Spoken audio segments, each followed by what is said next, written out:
first 20 years of my really 40-year career, my first 20 years is theater, is producing, acting, directing theater, and it's bilingual theater. The next 20 years is here and doing integration of the arts. My art started with my parents, understanding that art is part of your culture. So we had music, we had dance, traditional art, and my dad was a wood carver in the traditional furniture. And so it was really all around me. My mother was a great singer. And so it started as childhood. So it was in the blood and it was in your essence. And then it materialized in high school because we had a really good drama teacher. I went to a girls' Catholic high school that doesn't exist anymore. It's called Madonna High School. It's in Mesilla Park. She found something in me that I didn't know I had. And then I went, and we had at that time Herschel Zone. He was my professor. And so he used to have a yearly high school drama festival.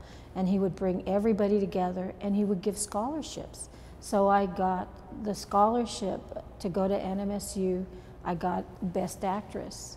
And that started my career in theater. So when I went to NMSU, I was majoring in theater. I went for half a semester. I said, oh, you can't make a living in theater? I better do something else. So I did. I went half a semester as an elementary ed teacher. I said, oh my God, I can't do math. I could never teach elementary ed. So I went back to theater. So eventually I got my degree in journalism and in theater. But I went back. I got married, I got divorced, I went back. So I started college in 1967, but I didn't get my degree until 1975. But all this time, I was always doing theater. I was doing theater in Mesilla, where the Las Cruces Community Theater is, where the Fountain Theater is now. That's where I was doing theater. I was doing theater at the university. I was one of the first. Mark Medoff had just started at NMSU, so we were doing his original plays. I was involved with a group of people that were extremely creative, and we didn't know it. We were just so talented.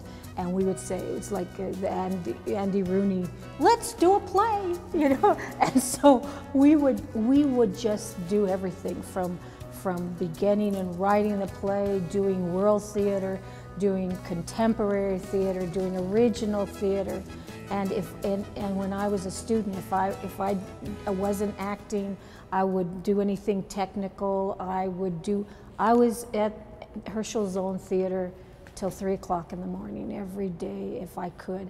So I was consumed with theater. It was just in me.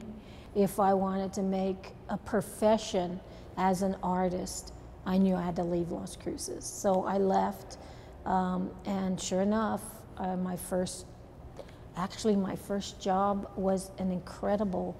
It paid me so much. It was a week as a clown at the state fair. I could not believe it. I says, oh my God, they're paying me this much. But it was integrating substance abuse with the Department of Health. See, so even then I was integrating art and I didn't know it. And I created this character called Dora the Artiste. And I had this crazy little hat, and I had this dress, and I created this makeup as this clown. And you know, State Fair is 2 weeks long, and so I was there. It was the hardest work because you never stop being a clown. When you walk down the street, they see you as the clown. And so the kids, and you don't see too many girl clowns, so people were always following me around. And so that's the first job I got when I left here. And I said, hey, this is good money. This is good gigs. And then actually, the reason I left is because La Compañía de Teatro had invited me to go direct a play for them. And so I was directing the play, so the clown gig for 2 weeks gave me enough money to live like I don't know, 2 months. And it was just great. And then it just started, things just started to snowball. People found out about me. I got involved in the Artist in Residence program through the New Mexico Arts. I went all over the state. I went all over the world being an artist in residence. I mean, I just so lucky. And then eventually we went through La Compañía. I love to tour. So I would book us all over the country with different plays. When Chicano literature, the Chicano influence, Latino, then it went to Latino, all of that stuff was just coming up. And so we were right on time. And then I started realizing that if you wanted to make things happen in the arts, if you were underserved, as we call it, underserved, you had to be at the table to make a difference. So I started being on boards of different art things. First on the boards in Albuquerque, the Arts Alliance in Albuquerque, then different things statewide. Then I got involved and I got named the chair of the New Mexico Arts, which is a statewide appointed thing by the governor. And that's when you started making policy. And I realized at the same time that I was producing art, I realized you need to know the business of art. And I think that's why a lot of artists don't understand that if you want to move forward, you have to know that you are a business. You are a producer of art. And many people want, artists to give things free. Well, you can be community minded and give certain things, but you don't ask your dentist to give it to you free. Your dental work, why do you ask an artist to always give their work free?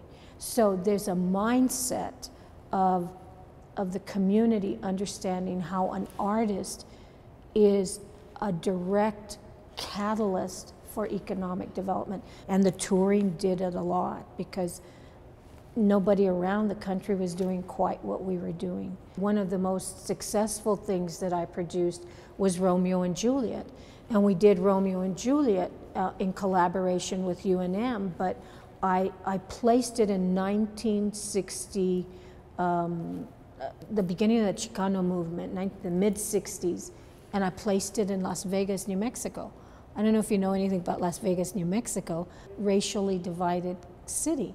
It was the East and the West, so you had the Chicanos, Latinos on one side and the Anglo community in the other, and the schools were even, it was very segregated. It's not so much now, but it was in that time frame. The set was all this mural work of the Chicano movement by the original muralists of that time frame that were at Highlands.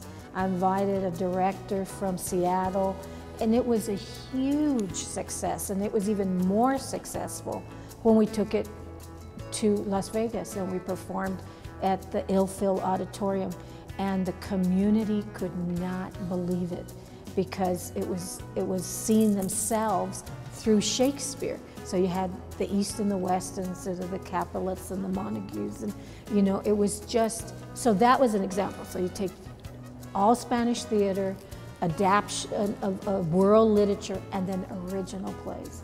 And that's when we were the most successful, when we would produce original theater bilingually and talking about our themes. And I realized I've been doing that since the 5th grade when I was helping my parents with the 16 de septiembre. So that's how the first 20 years of my career is theater.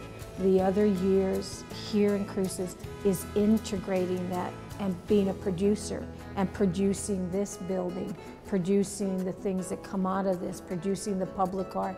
Irony is that I haven't done very much theater when I moved back home. And that's why a few years ago I said, I tell the professional artists, you should be doing your art form, you should be producing your artwork, and I wasn't producing my artwork. So luckily, my friend from the Hispanic Cultural Center called me up and said, do you have anything new that you're working on? And I said, I have a short story that I wrote about my mom and my dad. She says, can you turn it into something? I said, sure, by when do you need it? She says, May, and that was like in February. I said, oh good, now I have a deadline. So I put together a play called Siciliaisms, Dichos de mi Madre. That's really the only play I produced here, but it's been so successful.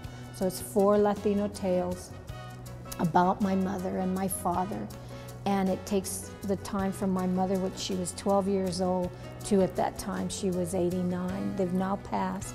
So what I want to do in my next phase, I'm going to take that play. I have 2 new stories to write about it. They're passages, and my dad's Alzheimer's, and sex, because they loved each other so much, and I got to write crazy things about them, and how she taught me to be a good girl, how you teach your girls to be good girls, how Hispanic women teach their girls to be good girls. So that's the next thing, and I hope to have it ready in a year and a half. And then what I want to do with it is, it's a very gentle, the words are very gentle, very homey, very much family. It plays very well, but I want the look of it to be very modern. So I want to incorporate film, and I want to incorporate digital photographs that I have of my family, and I just see it, I see it like this juxtaposition of history and family with technology, and that's what I want to work on.